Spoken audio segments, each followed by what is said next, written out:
শহীদ president Ziaur রহমানের পুত্র এবং আমাদের গণতন্ত্রের আপসহীন নেত্রী, আমাদের গণতন্ত্রের মাথা দেশনেত্রী বেগম খালেদা জিয়ার পুত্র জনাব তারেক রহমান। আমরা বাংলাদেশের মানুষের পক্ষ থেকে তাকে স্বাগত জানাচ্ছি।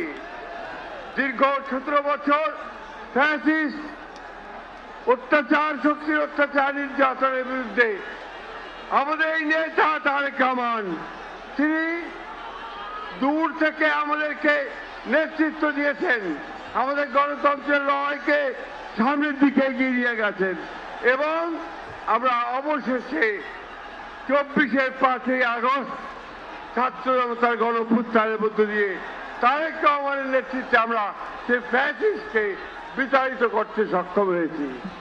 আজকে সেই নেতা এই দীর্ঘ নির্যাতন নিপীড়নের পরে নির্বাসিত অবস্থায় থেকে আমাদের মাঝে ফিরে এসেছেন।